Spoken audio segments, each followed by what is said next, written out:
Hi, everyone. Welcome to another episode of spiegelReef podcast. My name is Dennis Spiegel, and I have a very special guest today, which I introduce in a second. I have to apologize.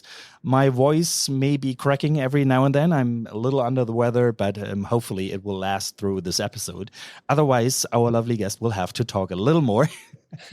So, yeah, without further ado, we have Leonardo from Leonardo's Reef again. Hello. Hi, Dennis. Thanks for having me again. It's nice to be here. It has been quite a while. I think it's about a year ago, maybe even a little more. Yeah. And without you probably knowing, I think you are the one person that had the most impact on my reefing for the last year. So I very vividly remember our last conversation where I tried to poke you for your secret recipe, and I couldn't believe on how you ran your farm and what results you gained from it. And back then, I think I was employing about 12 dosing hats, doing something continuously and putting stuff into my aquarium, and I would feed my corals, and everything would just not work the way it should be. And so you introduced me to your thinking about reefing and how you simplified everything. And that really, really got me thinking. And it took a while, but then finally I made the plunge and I completely redid my reef tank. I completely had to empty it because of an issue that I had with some parasites. But really, it was to get a fresh start, and I actually changed everything from flow to lighting to my reefscape, everything, and also obviously what I did to my reef tank. So I reduced all the dosing and everything, and went back to something very, very streamlined, very, very simple. And that was because of you. And I cannot even thank you enough on how this turned around my reef tank. It's no comparison, and it's thriving now, and the corals look great, coloration's great, growth is great, and I don't have a single issue anymore. So really, from the bottom of my heart, thank you so very much for being such an important influence on my reefing. Well, thank you. Yeah, I think keeping things as simple as possible is always the best way. And if you make changes, um, um, if you keep things simple and you make a change, it's much easier to determine if that change was positive or negative, and you can, steer back or even furthermore. Um, so yeah, I just to keep track of what you're doing, keeping things simple is always the best way. So, speaking of change, did you employ any changes since we spoke last to your farm and how you run things? Is it still the same? Is it still mainly T5s that you're running, or did you convert to LEDs, or what did you do on the farm?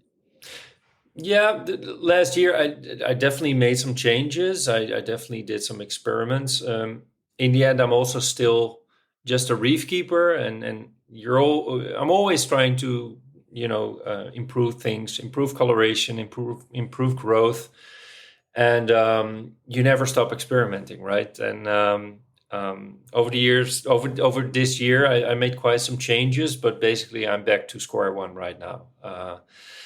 So So you reworded all the changes you did, or what does it mean to I be back to reverted square one? most of them. Yeah, I did some experiments with LEDs. I went for very heavy LED on one test system. I went to all OR3 Orfec bars, but actually quite a lot of them. I think 30% of them broke down already. So yeah, I had to take them off and replace them with T5s again. So I'm going back to a hybrid T5 LED setup on that system at least. And yeah, so that was basically one of the LED adventures. I still use LED on some other systems, but those are the Radeon G6 Blues, and I kind of like those a lot. They're more reliable so far, and giving me also some good results. At least as some supplemental additional lighting. So that was my adventure with LEDs, and I did some experiments with adding some more traces, some separate trace elements based on ICP numbers that I got. Did some extra zinc, fluorine, nickel, iron, manganese. So quite a lot of them actually. No, not all at the same time, but yeah, I didn't notice any improvements, but I did notice any weird behavior in some tenuis in one system, some Befaria colonies. So I basically, in consideration, also in conversation with Christoph from Osiamo, just basically cut back all those separate trace elements and just went back to the standard A and K element mixes by Tropic Marin, increased those a little bit. Just go back to square one and build back from there. See if it improves again, and yeah. Yeah, that's actually very interesting to me because it was a similar approach that I took. So about a Mhm. year ago, when I was still running the Reef as it was before, I would also try to hit every number in my ICP results, and I would just focus on those numbers and would just tell myself, okay, once I reach those numbers, everything will be fine. Yeah. And obviously, it was never. And I dumped quite a lot of traces into my tank to reach those numbers.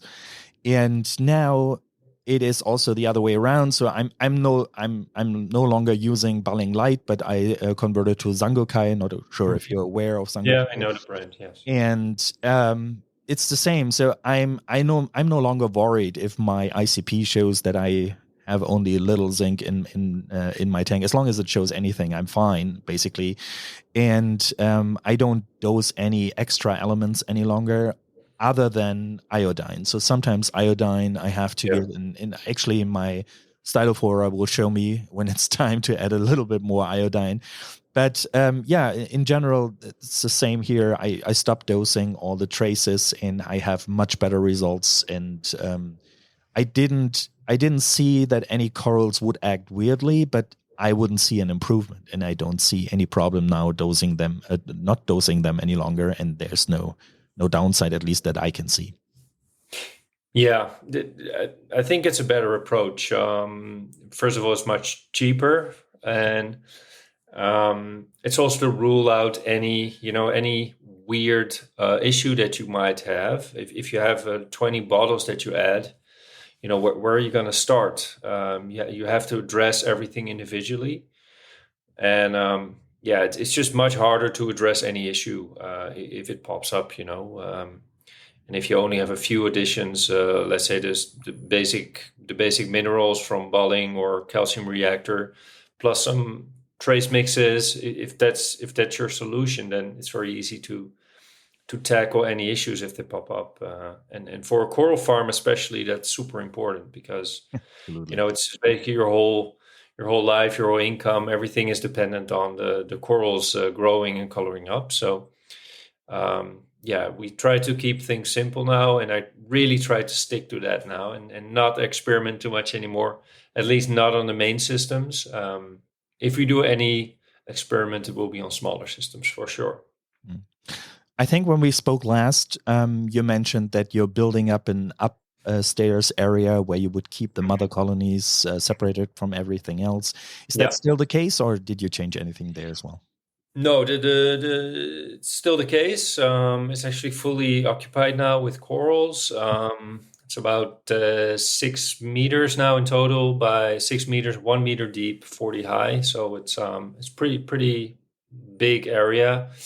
Um, and those are the mother colonies that are really established. So the mother colonies that are older than 1 year, they will all move up to that system, or they all moved up to that system, and now it's full. It's basically closed off for any new coral that enters the farm. So we really keep the brood stock there, basically totally isolated from the rest of the farm. So we have separate tools that we use there. We always work with gloves. We have separate buckets. Everything is separated, so nothing can contaminate it over there. And if we make frags, they can only move downstairs, and nothing basically moves upstairs anymore. So that's the philosophy, and that way we try to keep the brood stock safe for anything that may enter the farm. And we are working on another system upstairs that will be separate from the other one, just for extra redundancy. It's basically the same philosophy. We're gonna stock it up with more mother colonies and potentially even some doubles. So we try to spread out the mother colonies over separate systems. So we're basically building another system upstairs, roughly the same surface area, another 6 square meters of surface area, also for mother colonies only, for extra redundancy. If we might have issues in one system, then the other two, three are still fine, hopefully. Like a coral bank. Yeah, for sure. But of course, we share the RO system is shared. The salt mixing stations are also shared. So we're even thinking about building a separate salt mixing station, maybe even using different batches of salt for those. You know, you never know if there's an issue with the batch or there's issues with your RO water or anything. Just for extra redundancy, but maybe that will be a step too far. But yeah, we try to build more separate systems now. That's something we're going to do in 2025, just for extra redundancy, because our collection is getting so big and so valuable. The colonies are getting bigger and bigger. Yeah, if we might lose it, it will be That devastating. would be disaster. Yeah, but most of all, just to the effort to collect everything back, right? Yeah, so we want to have everything 3-4 times double in separate systems, just as a backup. Yeah, Yeah, I totally understand. And I yeah. mean, it's amazing how many new corals you add every week, at least it feels like it. So Hmm. whenever there's a shop update, there's something Yeah, exciting new in there. yeah. And that's really amazing. And of course, this will need some room to store mother colonies there. Yeah, yeah, for sure. And downstairs is mostly frags, and that's also roughly 6 square meters. No, actually 7.5 square meters of tanks, and those are mostly for frags. So we have a couple of thousand frags there Wow. constantly that are growing out, but we can only offer like between 20 and 50 a week. That's really the maximum we can take out of the farm without over harvesting the mother colonies. Sometimes when we have a very big colony that we really want to cut back because the flow in the colony gets restricted a bit, we really basically cut it all up and we save a few big frags as new mother colonies. And at some point, when that happens, we might have like 30-40 frags of a coral actually. So then we have a little bit more to offer from time to time, but in most cases we can only take 1 or 2 frags per colony per month. Otherwise, we will just over harvest the coral, and in the end there will be nothing left, right? So Yeah. yeah.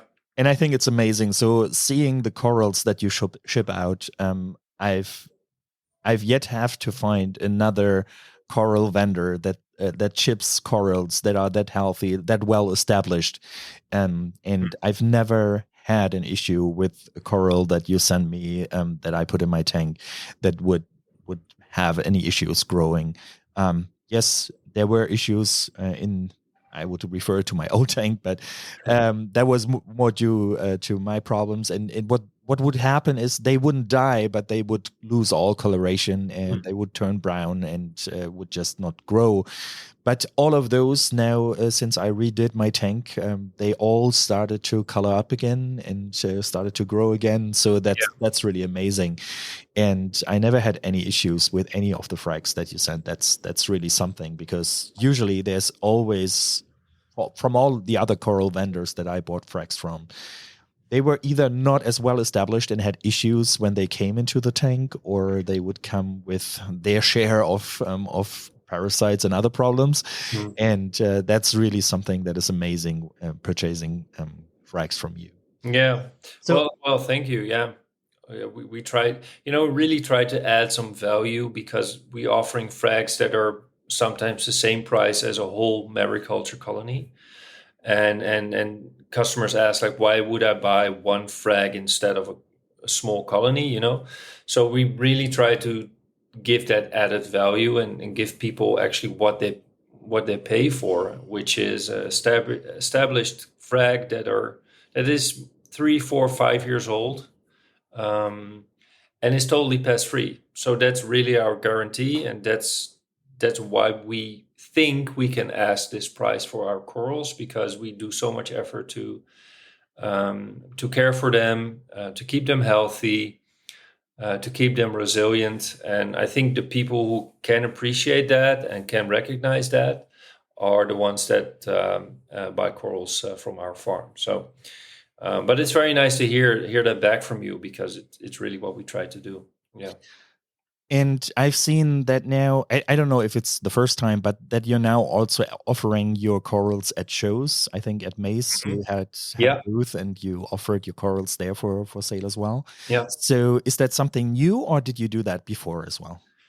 It was actually our third year of doing that at the Vivarium Maze Fair, and it's all yeah, it was very nice again, the third year in a row. And it's for us, it's also a way to really meet most of our customers in real life, because most of our sales are actually only online. So most of our customers we actually never saw before, or we even had customers from Belgium, Germany coming over. So it was very nice to talk to them in real life, and it's also nice to show people what we have to offer. We can show them like 150 corals at the same time, especially for customers that are a little bit hesitant to buy Mm. corals online, especially from someone that they don't know. Um, and what I noticed is, if they see you at the fair, they see all the corals that you offer, and you talk to them for a little bit about how you grow them, how you keep them, and they tell something about their tanks. They show some photos.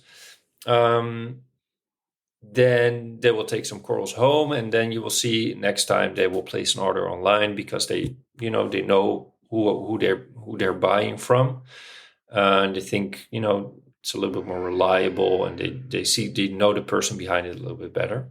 So that's what I noticed, and that's why I try to keep doing it next year again. So yeah, it's very nice. It's a lot of work. I'm definitely always have to recover for basically a week afterwards, but it's still worth it. And I think one time a year is enough.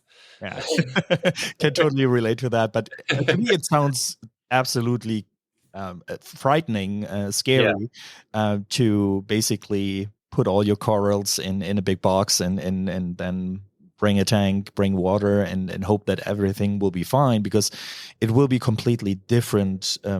A complete different environment for the corals. So Yeah. is that I actually sound. having an effect on your corals, so that they change coloration after that? Or do you, from the Yeah. corals that you bring back home, do you actually feel that they are different? Yeah, the color is also always a little bit less bright. So the top 5% of that super metallic brightness that they have before they go to the farm, before they go to the show, the corals that are not sold, when I bring them back, if you put them next to the corals that stayed in the farm for the weekend, you can see the 5% of the metallic shimmer is a little bit gone, but they will regain it in a couple of days. So it's not really a long-term issue. But sometimes I compare setting up the tank at a vivarium fair or any other fair with setting up a reef tank in the desert, because you basically bring everything yourself except for the electricity. Mm. So you have to bring salt water, you have to bring fresh water, you have to bring the tanks, the lights, everything. You cannot rely on anything that's over there. Um, so setting up a reef tank with Acropora that can survive a couple of days and actually open up all their polyps and stay nice and colored is quite challenging, to be honest. But so far, knock on wood, we never had any issues. And yeah, hopefully next year will be successful again. I'm sure you will. And that's actually something that I spent quite a bit of time in the last few weeks to read up on information about why and how corals are changing colors. And maybe that's something that you can shed a little bit of light on. Yeah. So, what would you say is the main factor if you're bringing everything from home and you bring them into a tank on a fair, like you just told us, and you still see a change even though everything should be the same? It's the same water. Mhm. Yes, flow might be a little different, and light might also be a little bit different, but in general it will be something that they were used to before. So why do you think you see that change? Well, I think first of all, handling them, so picking them up, lifting them out of the water, putting them in a bag, in a small bag for a couple of hours without any flow. Those things can really affect that top 5% of coloration. It's not a lot of stress, but it's still a little bit of stress. Um, I think an acro is the most happy if you just don't touch it, Mhm. don't move it around, keep the spectrum the same, keep coloration the same, or keep spectrum the same, keep flow the same. And then coloration will really reach its peak after a couple of months or maybe even longer. And if you even touch that coral and move it a little bit around in the same water, same parameters, same light, if the flow changes or you just lift it out of the water once or twice, then that top 5% coloration is already gone. Just that tiny bit of stress that they have. And it, like I said, it can be back within a couple of days if parameters stay the same. But yeah, it will be gone. And would you know what actually changes physiology wise in the coral? So is it about the proteins that change that are protecting the coral, or is it the zooxanthellae that are changing? Would you know what is actually I causing this don't change in really color? know. Yeah, I don't really know what causes that super metallic shimmer, which can basically disappear within one day. I'm not sure what is responsible for that. I think it's probably, but now I'm guessing or I'm assuming. I think it's a change in density of zooxanthellae and some Mm, chromal pigments that change or respond to that stress signal and really make the coral a little bit darker, I think, in mm, general. Um, and but that's something I don't have the expertise on. no. I'm just a farmer. I know what to do to get the colors out, but sometimes I'm even saying like I'm more of an artist than a scientist because half of it is probably science and the other half is just doing things based on observation and feelings. So it's a little bit of mix of art and science, I think. Yeah, good answer. Yeah. So, if you don't mind sharing, what are things that you do to Mm. make sure that you can reach the best colors in an Acropora colony? Yeah. So, what are typical things that you start with? I'm sure it's Yeah. different colony by colony, but Yeah. how would you even find out what the right par value would be for Mm. that coral, or how would you go about that? Yeah, it's basically a tower of different things. The coloration for Acroporas is like a tower, and the foundation is basically it needs to be pest free. If you have Mm, pests, then you can forget it. The coral will just never thrive at all. In the end, they will die or barely hanging on, surviving. So pest free is the most importantly. Second of all, um, you would assume stable parameters, but I think stability is not the most important thing. You need some stableness within ranges, but temperature can fluctuate, alkalinity can fluctuate a little bit, but it needs to be within some boundaries, some optimal boundaries. So I think alkalinity can fluctuate with 1 degree over the day. That's totally fine. That happens in all of our systems, but it needs to be within the 7, 8 range, right? mm, It cannot be 6 or 5. It cannot be 10 or 11. So Your parameters need to be within a certain range. That's the second most important thing. Um, Flow, of course, is very important. I believe in very strong flow. I think when you watch my YouTube or my Instagram videos, our flow is always very strong in every system. And it's also a specific kind of flow. So we always have a wave action going on to really keep the flow within the branches as strong as possible, but also just the pulsing flow. So a combination of a wave and the randomness of pulsing flow, I think it's the best combination. So sorry for interrupting, but Yeah, would no you problem. actually have a standing wave in your Yeah, tanks? yeah, yeah. We do that, and we do it without any wave boxes, but the effect is basically the same. And it's a matter of just synchronizing your several pumps that you have in the system, and then synchronizing them to the wavelength, basically, of the tank itself. So the tank has a certain width, and there's a specific pulse interval that will create the biggest wave, and it depends on the length or the width of your tank. So it's a matter of experimentation what that pulse is. So it's just a matter of turning the knob a little bit, a little bit, a little bit more. Mostly it's about 0.6 to 0.8 seconds for most tanks, I think. But you will notice immediately if you hit the right frequency, you will see a wave coming up within seconds.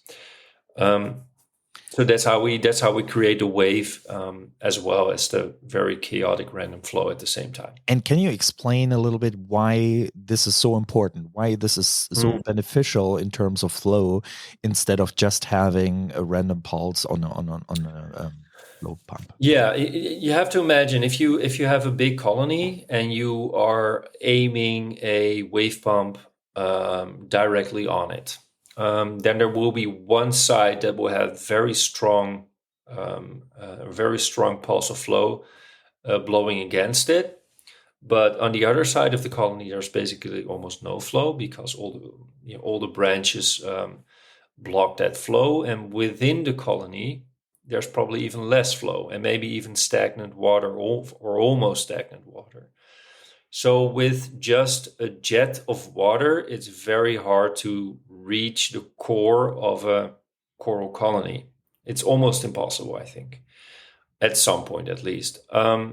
So what the story that I'm telling right now is less important for small frags.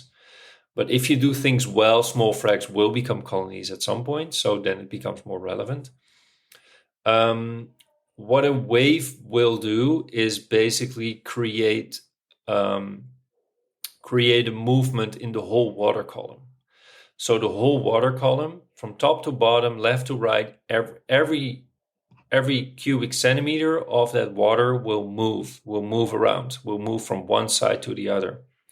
And every object that's within that water body will, of course, stay in the same place.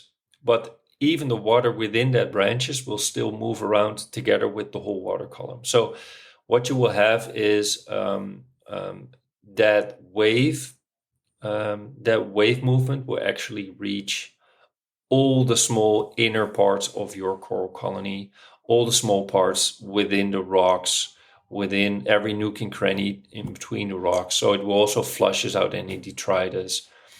So I think that wave is very important to reach all those spots, and the random flow will then mix all the water up, basically, and move the water around the tank. Because of basically a wave function can move the water around in a colony, but it will move back and forth, and don't move around that much. It will just move back and forth. But you also want the water to blow away, basically. So you need a combination of wave and some chaotic random flow.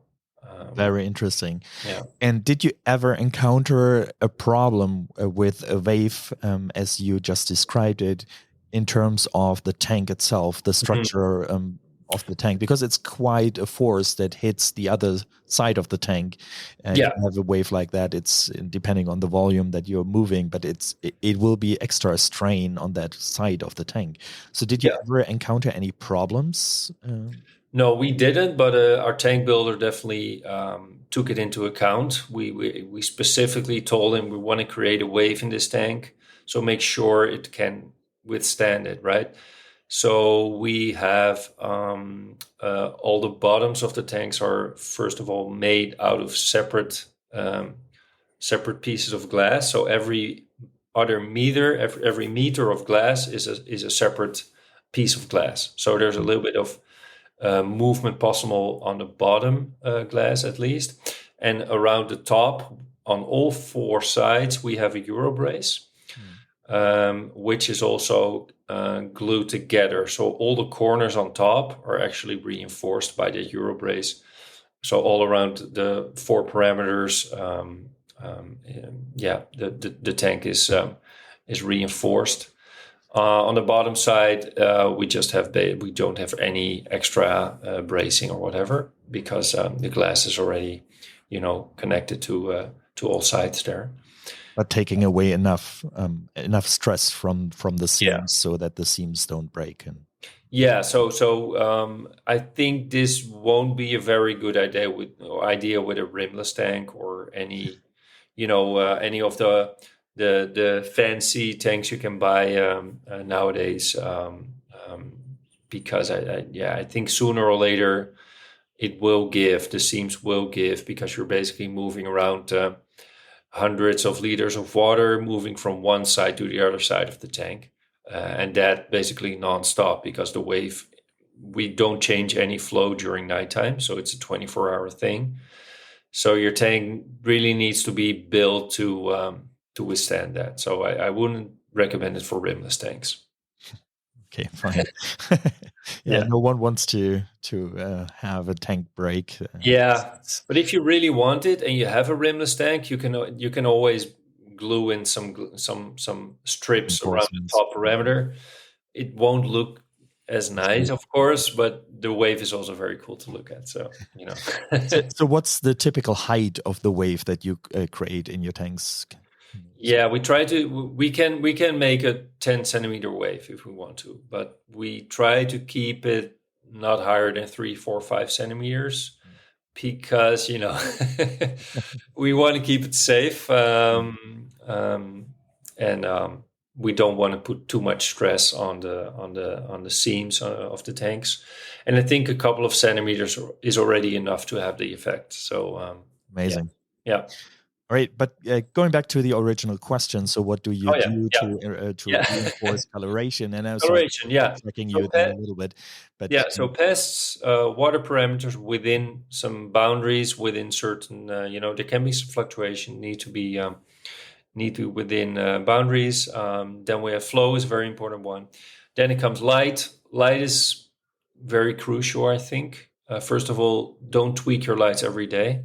Don't change the color spectrum every day. Just select one and stick to it. The corals will adapt to it, and I really believe in a full spectrum lighting. So at least 6 to 8 hours of full spectrum light, which means a lot of UV, a lot of royal blue, a lot of blue, but also some greens, also some yellows, oranges, and reds. I think the corals really need it, first of all, to grow faster, and second of all, to reach their full potential in coloration.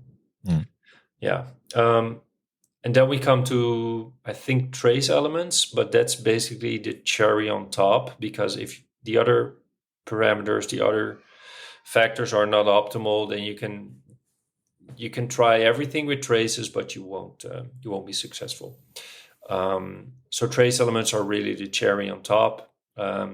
Try to start with some basic trace element mixes. That will be my recommendation. Most they come in like 2 or 3 part mixes, and just add them starting probably at half dosage and slowly build it up. Doing your ICPs, make sure you don't overdose because underdosing is always better than overdosing. mm. Um, And there are a few very crucial ones. I think fluorine, iodine is a very important one, um, to really get the best coloration out of those corals. And then last but not least, your nutrient levels, right? I think for Acropora, for the best coloration, you have to keep your nitrates low as possible. But that's my opinion. I think Acropora looks the best with nitrates below 2 ppm. That's really low, but I think they will reach their full potential, especially the corals that are orange, yellow. Um, they will turn a little bit more greenish if the nitrates are higher. So my taste, but it's also a matter of taste. My taste, my belief is to keep those nitrates on the low side, which means 2 ppm or a little bit lower. For phosphates, I would recommend 0.05, 0.08, because you don't really want to starve those corals. And I think starving corals is much easier if you don't give them enough phosphates than with nitrates, you know? Yeah, Um, that's actually so. My current yeah, setup runs at nitrates. It's 1.5 ppm, and yeah. phosphates it's 0.01. So it's hardly measurable in the phosphate level, and I Mhm. will immediately know by my alkalinity consumption if Yeah, it hits zero, because then it will just go back quite yeah, a bit, and this will be very apparent. And they will start to lose their vibrance, yeah, yeah. and then once you dose a little bit of phosphate, it comes back. But that's something that I'm currently struggling with a little bit, to always make sure that I have enough phosphate Yeah. in the system. And for the nitrates, I think you're right. It's the same here. So now that I run with very low nitrate levels, it is the corals itself. They are much lighter in the base color. I would say they are not as dark, Mm. and that brings out a lot of colors. Yeah, yeah, for sure. I think it's very important to keep them well fed. Don't understand me. I'm not a fan of starving the corals. So I feed a lot every day. Actually, a lot of frozen foods, some plankton foods, also frozen. I just make a mix of everything, a big soup, throw it into the tanks. But I'm also a believer in heavy export. So everything that's not used by the fish or the corals or anything that's in a tank will be taken out as soon as possible. So it will never build up and create those excess nitrates and phosphates, right? So the corals can take up what they want every day. They are very, very well fed, but the tanks, it's like, making a big feast, a big Christmas dinner for everyone. You have a lot of food, but next day everything is cleaned up and Right. everyone is well fed, but there's nothing left, right? Yeah. And that's how I want to treat the tank. So I feed them a lot of different foods, but there's not a lot of excess stuff in the tank that can decompose. And if I understand correctly, it's really the corals that you're feeding. It's not the fish you're feeding in those systems that then would feed the corals. It's really focusing on the corals, because you mentioned plankton Mm, foods and well, no, no, it's the other way around. I okay. basically feed the fish mostly. So I'm feeding a lot of mysis, brine shrimp, those types of foods. A little bit of algae flakes, but I try to stay away from flake food and dry foods as much as possible. But I also throw in a few cubes of zooplankton, a few cubes of phytoplankton, um, some smaller, like the freshly hatched brine shrimp, Mm. also in frozen form. So also some finer foods for the small fish, but also for maybe some corals that can grab it.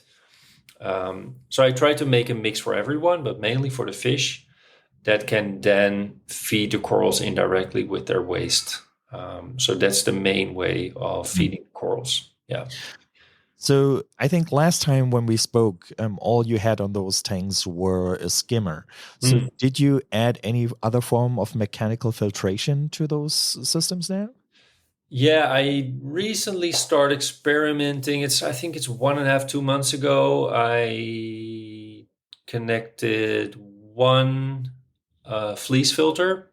I found a very nice review on YouTube about the Deltec fleece filter. I of course I need my fleece filters to be high volume because I have big systems with a lot of turnover between the sump and the tanks itself.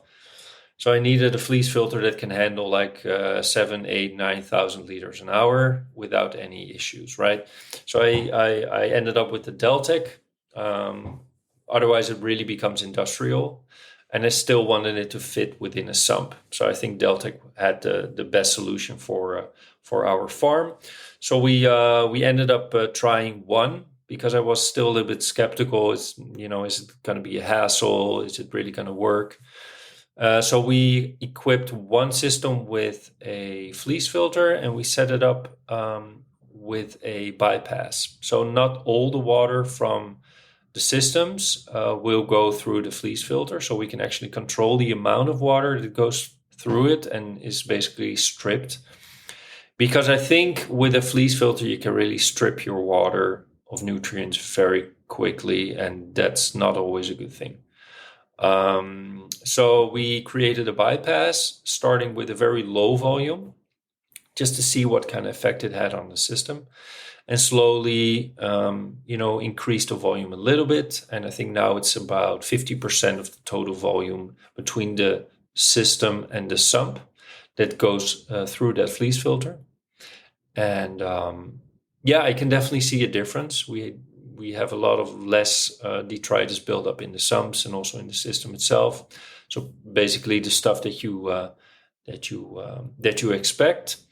So it's for us less maintenance. That's basically what it is, because you have to clean that detritus out of the sumps and the systems regularly. And it didn't strip the system too much of any nutrients. So there's still enough floating around in the systems to feed the coral, because I think that was a little bit my worry that we would take everything out before it can reach us the corals again. But in this way, where you can control the amount of flow that goes through it, you can actually also control the amount of stuff that you are taking out. Basically the same as a skimmer works. You can skim wet or dry, also controlling the way nutrients are taken out, or at least the speed of how the nutrients are taken out. So in this way, we still have control, and it works very well. And it's quite low maintenance actually. So we expanded it to another system a couple of weeks ago. We bought a second one for the mother colony system upstairs now, and I think in the end we will equip every system with one of those, and just experiment and find a sweet spot for the amount of flow that we put through it. Yeah. So I think it's a nice tool, and it saves a lot of maintenance taking out the detritus manually. Yeah. Absolutely. So in my system, because of so my sump is basically a ready-made sump by Royal Exclusive. It's one of those dream boxes, Mm. and I cannot really have a bypass for the water going through. So everything has to go through the fleece filter to actually reach the skimmer and so forth. And what I noticed is that it really limits the amount of small particles flowing around in the tank itself. And I think I might be wrong, but I think this is somehow still important for the corals to actually grab those little particles and ingest them. And so that's the reason that I'm currently considering, at least, to basically pull out the fleece filter or just not use a fleece roll in the sump.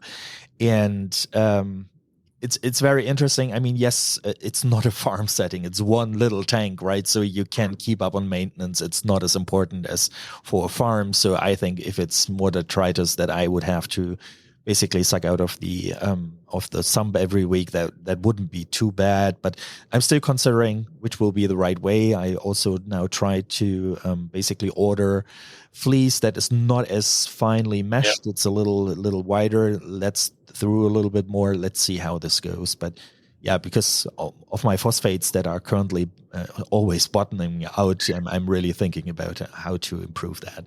Yeah.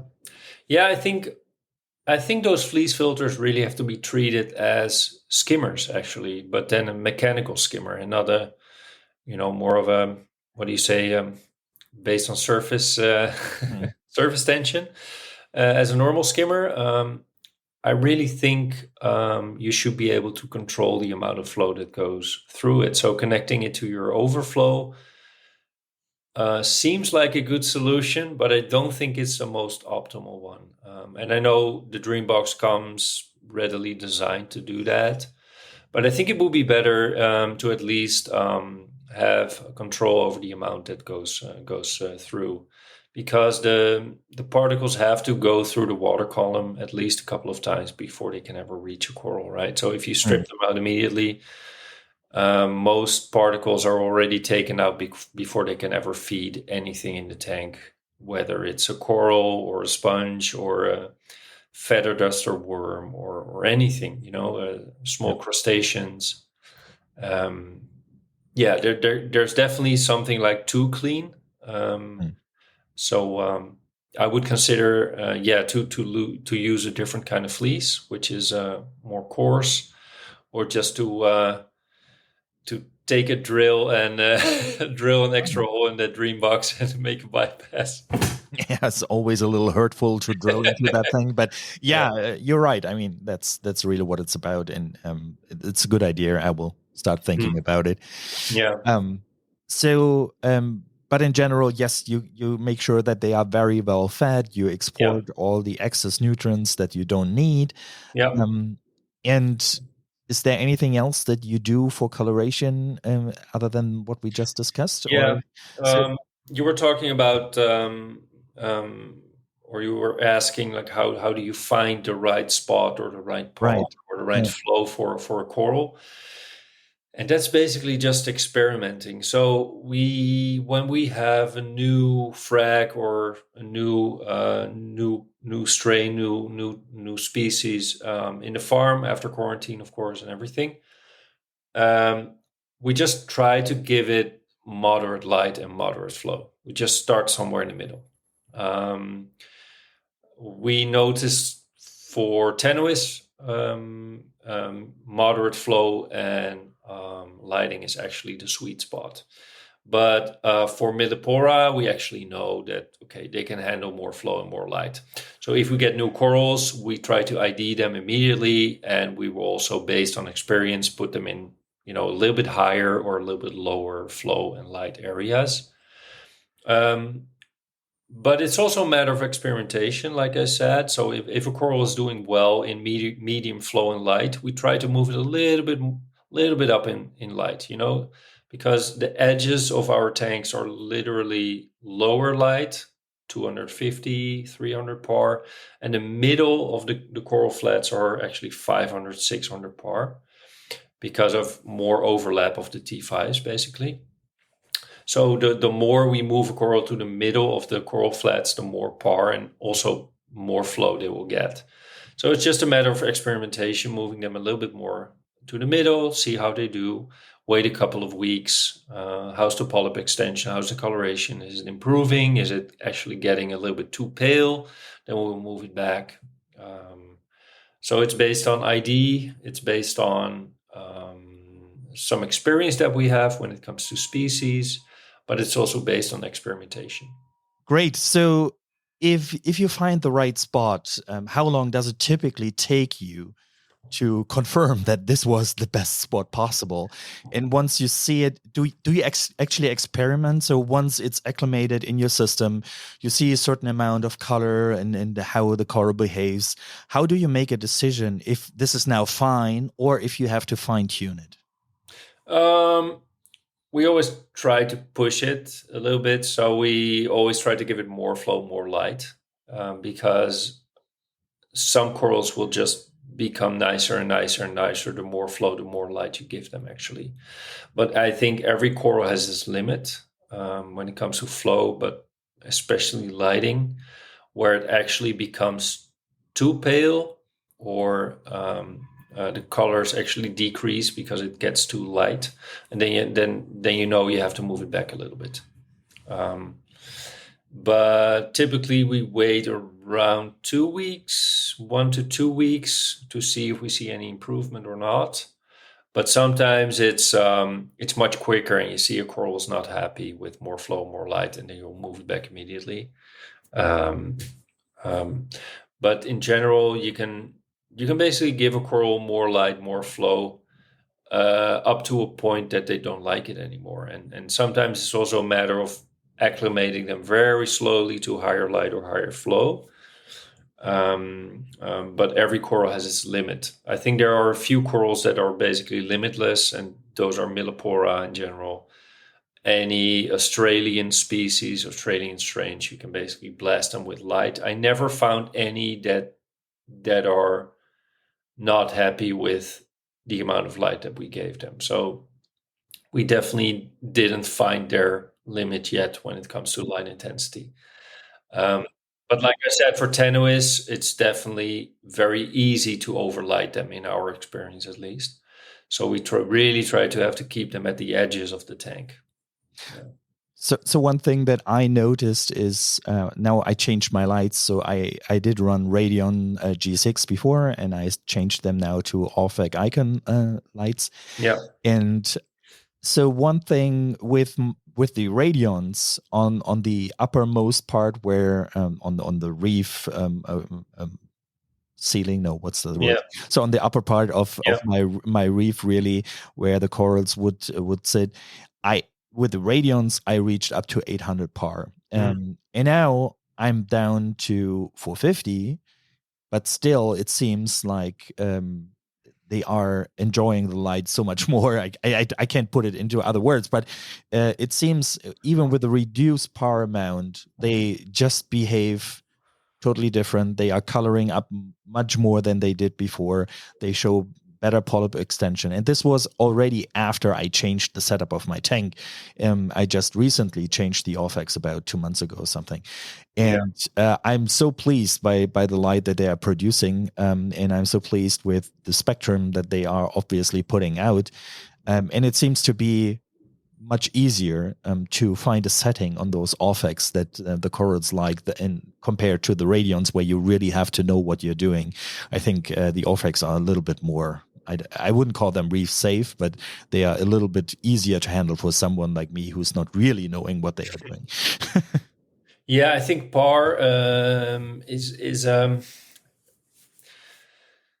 think it's a useful number, but I think you have to always see it in relation to spectrum, Right. because you can take a unit with a single diode, like 450 nanometers, like royal blue, and just put in enough of them to create optimal par, but you won't have optimal spectrum. So a coral under that par number will be probably die, or it will definitely not thrive.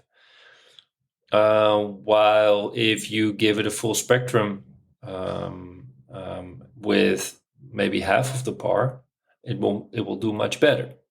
So par is useful, but always in relation to spectrum. And I don't really know the spectral data of the Orphacs, but I think their spectral data is better than the Radions, for what I remember. So that would definitely make sense. It's the same with using metal halides in the past. Those metal halides have, of course, a very full spectrum. From 350 to 800 nanometers, everything is basically in there. And it's very hard for some reason to burn any coral with a metal halide lamp. And I like the light so much Yeah, compared to what we have now. yeah. So 800 par under a metal halide lamp won't burn your corals, and 600 par under a radion will definitely bleach out your corals. So Mm. what is it? I don't really know. Mm. I suspect it's too much emphasis on the 450 range of the spectrum, which the corals don't really. They will definitely utilize it, but I think if you offer more full spectrum, they're able to handle that light better because they can register it better, I think, instead of just giving the 450 peak without a lot else. And you will definitely stress them out because they cannot build that. They cannot build that resistance against all the damaging energy of the lights. That's what I suspect, but I don't know for sure. But I definitely had my issues with moving corals from T5 systems to LED systems. I really had to reduce the amount of par over those LED systems, not to burn those corals white. Right. So I cannot give my corals the same par numbers under full LEDs compared to full T5s or T5 hybrid. So that's a very interesting difference. So, in terms of lighting and in terms of where we are today with LED lighting, do Mm. you see that there is still a lot of improvement that we can do on those lights? Because you just mentioned that they might not be optimal. Is there anything from the technology that we are using currently that there is enough room for improvement, or do you consider that we would have to look for complete alternative solutions for how we're going to light our tanks going forward? Yeah, I think LEDs are the future. Still, I think um, LEDs will become cheaper and cheaper. That's for sure. So at some point, it's just going to be the best and the most economical solution to light up a reef tank or any tank. So I think that's a very important it's a very important factor. It's price. Second of all the T5s and metal halide, everything will be banned at some point, so it will be very hard to acquire those. But I think still a lot has to be improved. I think first of all the spectrum is not optimal. I think the spectrum needs to be much broader than it is right now. And I think the emphasis on 450 nanometers is not the best choice. It's definitely the cheapest choice for manufacturers because 450 nanometer LED chips are quite cheap. So if you put a lot of them inside, you will reach very high power numbers for relatively low amounts of money. But I think aiming for a little bit more peak more to the violet spectrum, so 430, 440 nanometers will be more optimal for coral health. And if you look at the blue plus T5 bulb, because everyone is Mm. raging about the blue plus settings on the Radeon. Actually, the highest peak, it's a tiny peak, but it's still the highest peak of a blue plus T5 bulb is 440 nanometers and not 450. Oh, interesting. Yeah, there's So, definitely a big 450 peak as well, but there's also a big 440 peak and also a 430 peak. And there's also quite some yellow and cyan in there actually, cyan. So I think the spectrum needs to be updated and the color blending. I think the blending of spectra and different individual LEDs need to be improved as well. But I think it's a matter of time. I think prices will come down and just designs will get better. You know, the blending will be better. And the spectrum will probably be better as well based on experimentation. So so are vendors actually reaching out to you and to discuss spectrum and how LED should improve in the future? Is that something, some conversation that you're um, having, or? no, not at all. That's sad. I Okay. won't. Yeah, I won't name any brands Mm. particularly, but there are brands that send out their light once in a while. Their new Mm. T5 lights, and we do test them, and most of them we don't like actually, and we send it back. We send it back to them, the unit, and they're not really interested in the feedback we give. Mm. I noticed. That's sad. I think that's Yeah, really an opportunity that they are missing. Why wouldn't they reach out to coral farmers like you, who have a yeah, proven track record and who know what they are doing? Why wouldn't they reach out and try to co-develop something that makes sense, right? yeah. I know. And then we have all the equipment, right? We have the parameter, we have a extra spectrometer, so we have pretty fancy equipment to test out those lights, test different settings, really based on raw data, and of course based on a lot of acros that we have growing. So it will be super good opportunity for them to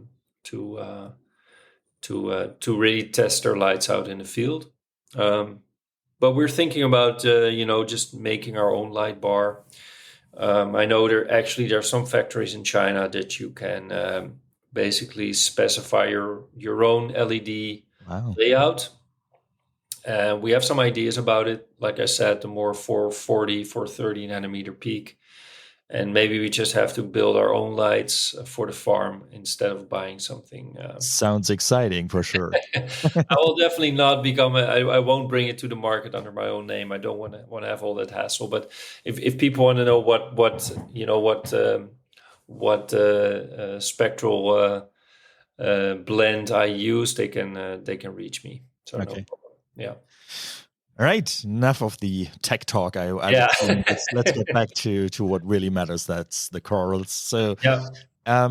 do you foresee anything changing in your coral farm going forward with regards to availability of corals? Mm. Or so we hear more and more bans. But also we hear about great successes when it comes to coral spawning.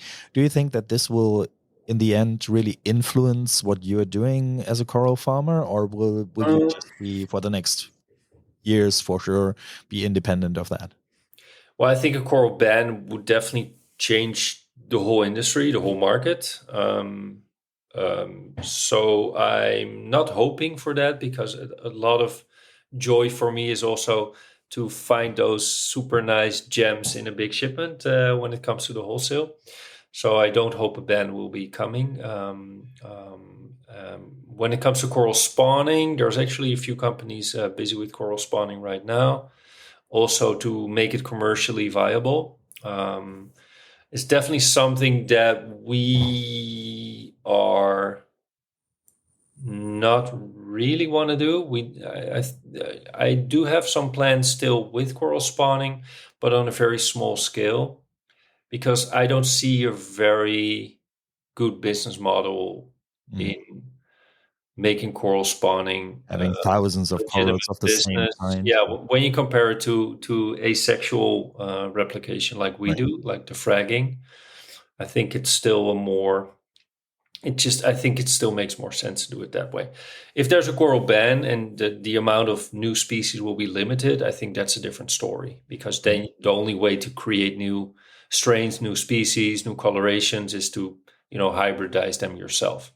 So I think there's definitely potential in that area, but yeah, other than that, I don't see any benefits when you compare it to fragging like Okay. we do. Um, yeah, and for us personally, I think expanding, like I said, expanding upstairs will be a difference coming year. Creating more volume to try to offer even more frags, because yeah. Um, Sometimes customers have to wait 3, 4, 5 months for a new frag, and we would like to offer them right away if they want to have it. So uh, we I need, know but that we need more. feeling. If you miss that 7 p.m. Friday Yeah, time I slot know. and you're just a day late, Yeah. sometimes it's disappointing. Yeah, and then they say, "Do you have more frags?" I said, "Well, I can make one, but it will take 3, 4 months before it's ready." And then they're like, Mm. "Okay, yeah." Yeah. Uh, some people are very chill about it, but other people are very disappointed. And we try to disappoint as least people as possible. Good business um, model.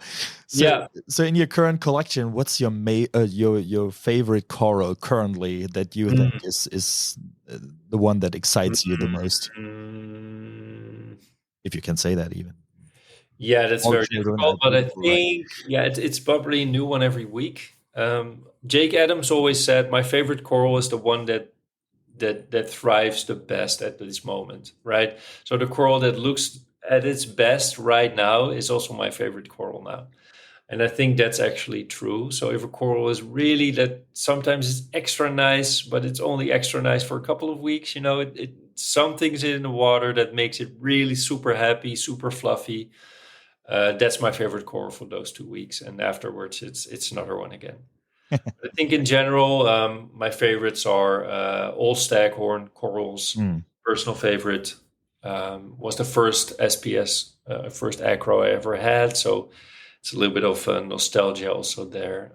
I tried to collect as many different colors and types of staghorns available. So yeah, those are my favorites Yeah, long term, I think. Yeah. to me it's still astonishing. I think last time we spoke you mentioned that you would get regular large shipments of corals and you would just pick out that one coral that you see Mm, potential in, and just to be able to judge a coral on with just yeah. a few glances and see the potential, because they might look quite different when they reach your facilities, and to Yeah. see what the potential is, I think that's amazing. And well, yeah, you just have to look at your Acropora collection to see what a hit rate you have on those extraordinary pieces. I think that's amazing, and it really shows that you can identify this potential and then also do everything that is needed to bring the coral to its full potential. And the other part that I find still amazing is,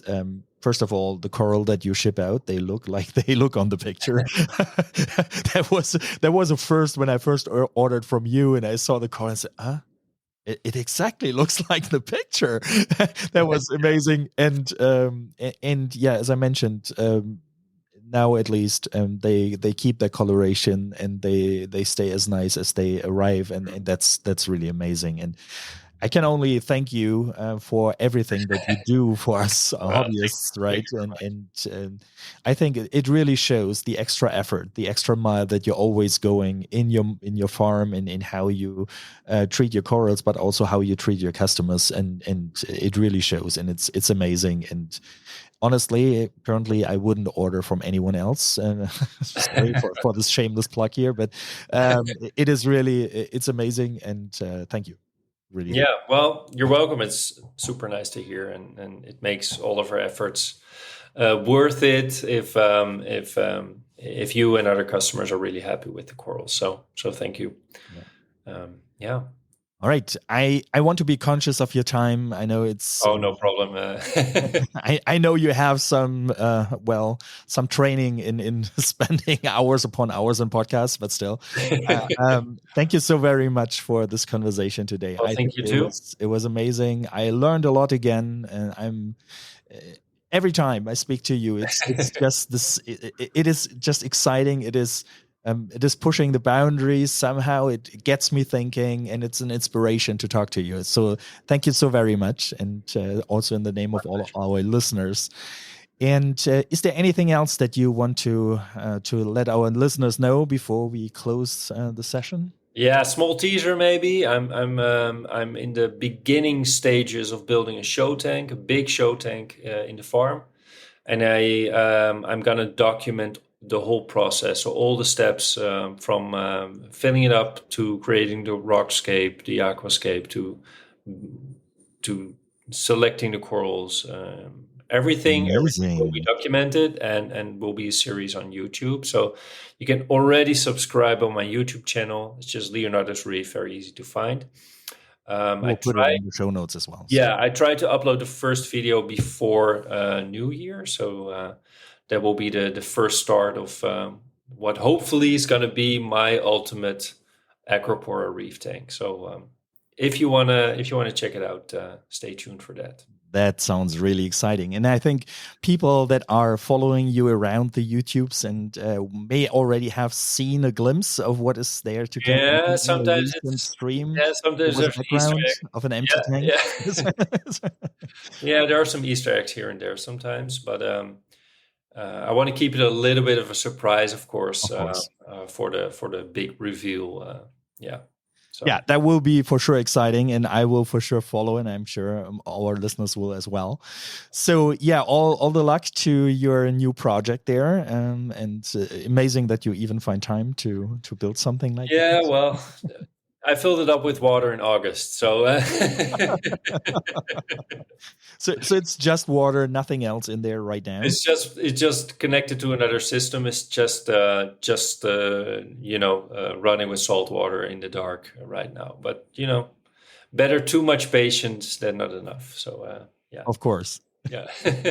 Leonardo, It's getting thank there. you It's getting there. so very much for today, and I'm really looking forward to see what will happen with your reef tank, with your Thank you. dream reef tank going forward. Yeah.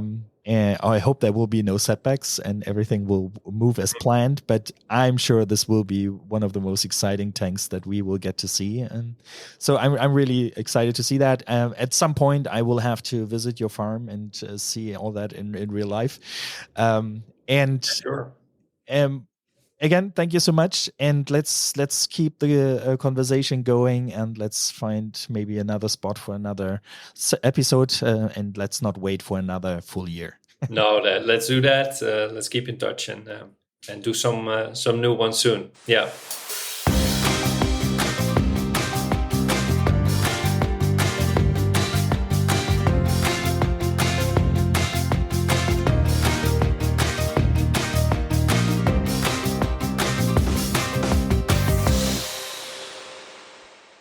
Zum Schluss noch ein ganz kurzer Hinweis. Alles das, was hier heute gesagt wurde, basiert rein auf meinen Beobachtungen, Erfahrungen und auf meiner Meinung.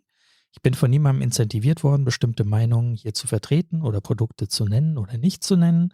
Und alles das, was ich einsetze, ist auch von mir ganz normal zu ganz regulären Preisen bezahlt worden. Es gibt auch sonst keine Gegenleistung. Weiterhin bin ich natürlich beruflich nicht mit der Materie beschäftigt. Das heißt, alles das, was ich hier sage, hat natürlich keinen Anspruch auf Vollständigkeit, auf Richtigkeit, sondern ist das, was ich eben, wie gesagt, erfahre oder erlebe.